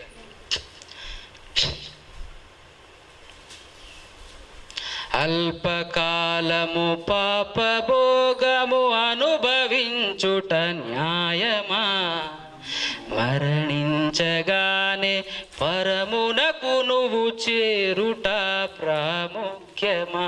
చెప్పు. అది వాళ్ళు పాడుకున్నది. ఎవరు పాడుకున్నది? అది వాళ్ళు పాడుకున్నది. శరీరాన్ని నుంచోబెట్టేసి, ఓ శరీరమా, చనిపోయిన వెంటనే పరమునకు చేరటం నీకు ఇష్టమా? నిత్య నరకాగ్ని గుండానికి జారిపోవటం నీకు ఇష్టమా? చెప్పొకసారి. ఇది అల్పకాలమే, నీకు తెలుసా? ఇది అల్పకాలమే అని చెప్పి, అల్పకాలము పాపభోగము అనుభవించుట న్యాయమా, మరణించగానే పరమునకు నువ్వు చేరుట ప్రాముఖ్యమా. సంపాదన సందడిలో నీవు బ్రతుకుటే నీకిష్టమా. ఏమన్నా నీతో వస్తుందా సంపద? నీ వెనకాల వస్తుందా? రాదు. అయినా కూడా సంపాదన సందడిలో నీవు బ్రతుకుటే నీకిష్టమా, సమస్త జనుల ఎదుట నీవు వాక్యమును ప్రకటించుమా. వాక్యాన్ని ప్రకటిస్తే ఏమవుతుంది? ఫలం. ఫలం దానితో వస్తుంది బలం. అవునా కదా? ఆత్మీయ ఫలం, ప్రేమ, సాత్వికం, సంతోషం ఇవన్నీ రావాలి అంటే చెప్పాలి నువ్వు నిలబడి వాక్యం.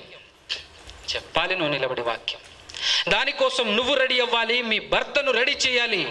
రెడీ చేసి వెళ్దాం పదా, వీలైతే దస్తి కట్టుకుందాం, లేకపోతే పస్తులుందాం. నారు పోసినోడు నీరు పోయకుండా ఉంటాడా? మిడి జ్ఞానం కలిగిన ఈ మానవుడే ఏం జరిగినా నా నారు ఏమైపోతుందో అని చెప్పేసి రోజుకు 16 సార్లు తిరుగుతాడు పొలానికి. అలాంటప్పుడు దేవుడు నిన్ను ఈ లోకాల పుట్టించి గాలి కొదిలేస్తాడని ఎలా అనుకుంటున్నావు నువ్వు అసలు? ఎలా అనుకుంటున్నావు నువ్వు అసలు? ఉందా నీకు విశ్వాసం? ఉందా? విశ్వాసం లేకనే ఇల్లు చూస్తున్నావు. కట్టుకుందాం దానికోసం ప్రయాసపడదామంటున్నావు. విశ్వాసం లేదు గనుకనే ఒళ్ళు చూస్తున్నావు. ఆహారం లేదు పదా, ఆహారం సంపాదించుకుందాం పదా అని అంటున్నావు. నా రాజ్యమును నీతిని మొదట వెదుకుడి, అవన్నీ నీకు అనుగ్రహిస్తాను అని దేవుడు చెప్పిన మాట ఏమైంది? ఏం కావాలి? పాప ప్రక్షాళన చేస్తాను తల్లి అని చెప్పినప్పుడు విన్నావు, బాప్తిస్మం తీసుకున్నావు. అదే గ్రంథములో మరొక మాట కూడా ఉంది. నువ్వు మొదట నా రాజ్యమును నా నీతిని వెతుకు, నీకు కావలసినవన్నీ నేనిస్తానన్న మాటను ఎక్కడ మరిచావు? ఎక్కడ మరిచావు కదా? మరిచిపోయి నువ్వు చెయ్యక చేస్తానన్న వాడిని చెయ్యనీయక వెనక్కి లాగుతున్నావు. కోటలు కట్టుకోవటానికి కష్టపడుతున్నావు. ఈ కోటలో ఎన్నాళ్ళు ఉంటావు? ఏదో చేద్దామని ధనం కోసం ఆరాటపడుతున్నావు. నీ వెనకాల వస్తుందా ధనం? ఈ ధనాన్ని నువ్వు సంపాదించిన దాన్ని నువ్వు అనుభవించగలవా?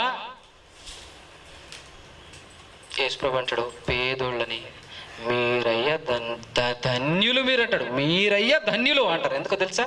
నువ్వు ఎంత కష్టపడుతున్నావు అంత తినేస్తున్నావు. కథం. నువ్వు చేస్తున్న దానికి ప్రతిఫలం నీకు కరెక్ట్గా నువ్వే తిని దేవుని కోసం బ్రతికెళ్తున్నావు. నువ్వయ్యా ధన్యుడు అంటాడు. మరి పనికిమాలోడు ఎవరు ప్రభు అనంటే, ధనాన్ని కూడబెట్టుకొని సంపాదించుకొని అందులో కనీసం సగం కూడా తినలేకుండా మందికి విడిచిపెట్టిపోతాడే వాడు దరిద్రుడు అంటాడు. అదే కదా, వాడు తెలితక్కువడు. అలాంటి వాడికి నిన్ను చూస్తే తెలివి రావాలి, నిన్ను చూస్తే వాడికి బుద్ధి కలగాలి. ఆ విధంగా నువ్వు ఉండాలి అన్నప్పుడు పాత నిబంధన గ్రంథంలో ఉన్న భక్తులు ఉన్నారండి.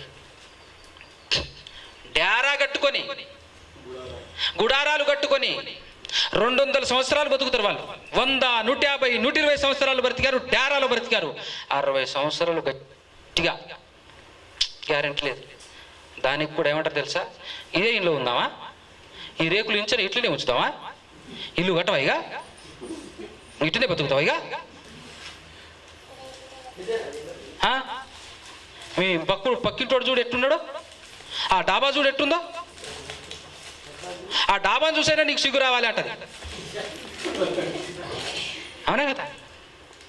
ఏం మాటలు తల్లి! కాళ్ళ కింద వేయాల్సిన చెప్పుల్ని నెత్తి మీద తెచ్చుకుంటున్నావు, జాగ్రత్త. కాళ్ళ కిందేసి తొక్కాల్సిన చెప్పులను మెడకు చుట్టుకుంటున్నావు, జాగ్రత్త. అట్టగాదు తల్లి వాడాల్సింది, అట్టగాదు వాడాల్సింది. వాడే విధానం అది కాదు, వాడే విధానం అది కాదు. మొదటి శతాబ్దపు క్రైస్తవులు వాడారు, అద్భుతంగా వాడారు.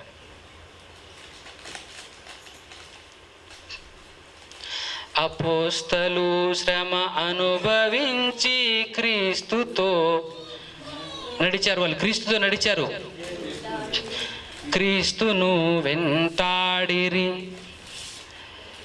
తర్వాత చూడు, మంచి అసలు అద్భుతమైనటువంటి పాట అది.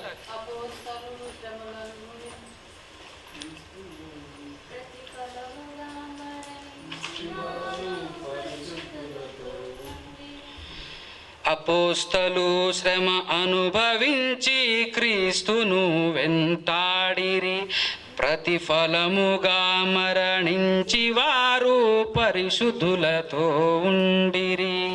ప్రజల రక్షణ కొరకు ప్రభువు సిలువలో మరణించెను, తిరిగి లేచి తండ్రి సింహాసనమునందు నిలిచెను. రాళ్లతో కొట్టబడినారు అని వాస్తవములను తెలుసుకో, రంపములతో కోయబడిరని బ్రతకడం నువ్వు నేర్చుకో. నువ్వు నేర్చుకో. రాళ్లతో కొట్టబడ్డారన్న వాస్తవం నువ్వు తెలుసుకో, రంపములతో కోయబడ్డారన్న సంగతి విని బ్రతకటం నేర్చుకో అని చెప్తున్నాడు. ఇంకో మాట, మొదటి చరణంలో ఉన్నటువంటి లాస్ట్ పదం, ఈ లోకములో ఉన్నదంతా పాపమని నీవు తెలుసుకో, బ్రతుకుండగా సత్క్రియల చేత దేవునిని మెప్పించుకో. బ్రతికుండగానే నువ్వేం చేయాలన్నా బ్రతికుండగానే చేసుకోవాలి. ఛాన్స్ మిస్ అయిందా, ఎర్రటి అగ్నిగుండంలో నిలబడతావు, ఏం చేయలేవు, అక్కడ ఏమీ చేయలేవు. అలాంటి పరిస్థితి రాకూడదు. మీరిద్దరూ కలిసి దేవుని పని చేయాలని ఒకటయ్యారు అన్న సంగతి మర్చిపోకండి. భార్య భర్తలు ఏకమవటం ఎందుకు ఏకమయ్యారంటే దేవుని పని జరిగించడానికి ఏకమయ్యారు, అంతే తప్ప ఈ లోకంలో బ్రతకటానికి కాదు, ఈ లోకంలో ఇల్లు కట్టుకోవటానికి కాదు, ఈ లోకంలో పేరు ప్రఖ్యాతులు సంపాదించుకోవటానికి అస్సలు కాదు. వద్దు, మెళ్ళేసుకోకూడదు, మెళ్ళేసుకోవడానికి కాదు, నెత్తినేసుకోవటానికి కాదు. చెప్పులు తయారు చేయబడ్డాయి కాళ్ళ కిందేసి తొక్కటానికి. భార్య భర్తలారా, మీరిద్దరు ఎందుకు ఏకమయ్యారో తెలుసా? మీరిద్దరు కలిసి దేవుని పని జరిగించడానికి. అందుకోసమే నువ్వు సహకరిస్తుండాలి, ఆయన వర్క్ చేస్తుండాలి. నువ్వు సహకరిస్తుండాలి, ఆయన వర్క్ చేస్తుండాలి. ఆయన ప్రశాంతంగా వర్క్ చేస్తున్నాడు దేవుని పని అని అంటే నువ్వు సహకరించావు అని అర్థం. నువ్వు సహకరిస్తున్నావు కాబట్టే, ఆయనకు ఇబ్బంది పెట్టట్లేవు కాబట్టే ఆయన చేస్తున్న పనిలో నీకు పాలి భాగం వస్తుంది. నువ్వు కూడా పార్ట్నర్ అవుతావు, జీవములో పాలిభాగస్తురాలవుతావు. ఎప్పుడు? ఆయన దేవుని పని చేస్తున్నప్పుడు, నువ్వు సహకరించినప్పుడు, నువ్వు ఆయన ఇబ్బంది పెట్టకుండా ఉన్నప్పుడు, ఆయన పని చేస్తున్నప్పుడు, ఆయనలో జీవములో ఆయనతో పాటుగా నువ్వు పాలిభాగస్తురాలవన్న సంగతి మాత్రం మర్చిపోకు. అందుకోసమే బ్రతికుండగానే ఏమన్నా చెయ్యి, చచ్చిపోతే ఏం లేదు. లాస్ట్ మాట చదువుకొని ముగించుకుందాం మనం. ప్రసంగి గ్రంథం 9వ అధ్యాయం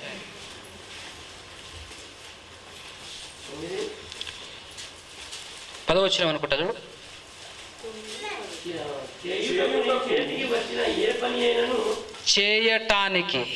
చేయుటకు దేవుని పని చేయుటకు నీ చేతికొచ్చిన ఏ పని అయినను నీ శక్తి లోపము లేకుండా చేయుము. శక్తి లోపము లేకుండా చెయ్యి. లేదంటే నువ్వు పోవు పాతాళమున పని అయినను ఉపాయమైనను తెలివైనను జ్ఞానమైనను అక్కడ లేదు. పాతాళంలో ఏం లేవట. వెళ్ళిన తర్వాత తప్పించుకోవచ్చులే అని చెప్పేసి చెప్పడానికి అక్కడ ఏం లేదు. తెలివి లేదు, ఉపాయం లేదు, జ్ఞానము లేదు, పని కూడా లేదు, ఏమీ లేదు. ఒకటే ఒకటి. ఏంటిది? పళ్ళు కొరుకుటయు ఏడుపుటయు. ఎంత కొరికినా ఆ పళ్ళరగవు, ఎంత ఏడ్చినా కన్నీళ్ళు ఆరిపోవు. అట్టుంటుంది బతుకు. కొద్దిసేపు బాధ కలిగితేనే చాలా ఇబ్బంది పడతాం కదా మనం. అలాంటప్పుడు ఆ కొద్దిసేపు బాధ మీరందరూ అనుభవించి ఉంటారు కదా, దాని విలువ మీకు తెలిసినప్పుడు ఎల్లప్పుడూ బాధ అనుభవించే ప్రయత్నం చేస్తారా? తెలివి ఉన్నటువంటి వాడు ఎవడని చేస్తాడు? అది బాధకున్న టేస్ట్, దాని రుచి మీకు తెలిసినప్పుడు ఇది అస్సలు చేయకూడదు అనుకోవాలి. అసలు దీని దగ్గరికి వెళ్ళకూడదు అనుకోవాలి. మీరు నిత్య సుఖానికి వెళ్ళాలి. నిత్య సుఖానికి వెళ్ళాలంటే ఇక్కడేవో ఆశించుకోకూడదు. ఈ భూలోకం అశాశ్వతమైనది. ఇక్కడ ఇవేవి ఆలోచించకూడదు. నిజమైన క్రైస్తవుడు భూలోకమును కానీ లోకములో ఉన్నదాన్ని కానీ ప్రేమించకండి, ప్రేమించొద్దు అంటాడు. ప్రేమిస్తే దేవుని ప్రేమ వాడిలో ఉండద్దు అంటాడు, వాడిలో ఉండదు అంటాడు. కాబట్టి మీరందరూ అర్థం చేసుకున్నారని నమ్ముచున్నాను. అర్థం చేసుకొని దాని ప్రకారంగా బ్రతకటానికి తెలివి కలిగి, జ్ఞానం కలిగి, ఇప్పుడు చెప్పబడినటువంటి మాటలు దేవుని మాటలు వినటం, విని అర్థం చేసుకోవటం, దాని ప్రకారంగా బ్రతికే ప్రయత్నం చేయటం, ఆ విధానంలో ఉండండి. కానీ అలవాటు పడినట్టు ఉండకండి. మంచిగా జరిగింది, విన్నాం, బాగుంది, సంతోషంగా ఉంది, అంతే. ఇంటికి వెళ్ళిన తర్వాత మళ్ళా నిన్నటి దినాన బతికిన బతుకు మళ్ళీ బతకండి. ఇంతకు ముందు బతికిన బతుకు విధానంలో కాస్తైనా చేంజ్ కనపడాలి, కాస్తైనా మీ హృదయంలో మార్పు రావాలి. అందుకోసమే ఈ ప్రయత్నం మారాలి, మార్పు చెందాలి, దేవుని కోసం బతకాలి. ఆయనే మనల్ని పుట్టించాడు, ఆయనే మనల్ని తీసుకెళ్తాడు.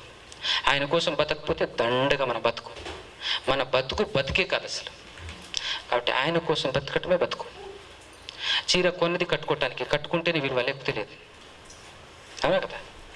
అన్నం వండుకున్నది తినడానికి, నేలకు పాలు చేయడానికి కాదు, తింటేనే బాగుంటుంది. నువ్వు పుట్టింది దేవుని కోసం బతికితేనే బాగుంటుంది. శ్రమ, దానికి భయపడొద్దు. శ్రమ పడితే ఆనందం ఎలా వస్తుందో చూసుకోవాలి. శ్రమలో ఆనందాన్ని వెతుక్కోవాలి, ఆ రేంజ్లో బతకాలి. అవి కూడా రాను ఇన్ ఫ్యూచర్ దేవుడు మనకు అనుకూలిస్తే అన్ని విషయాలు మాట్లాడుకుందాం. రైట్? చిన్న ప్రార్థన చేసుకుందాం. తల్లోంచి కళ్ళు మూసుకున్నట్లయితే చిన్న ప్రార్థన చేసుకుందాం. సర్వోన్నతుడా, సర్వాధికారి, సర్వ సృష్టిని సృష్టించిన మా కన్న తండ్రి, మీ పాదాలకు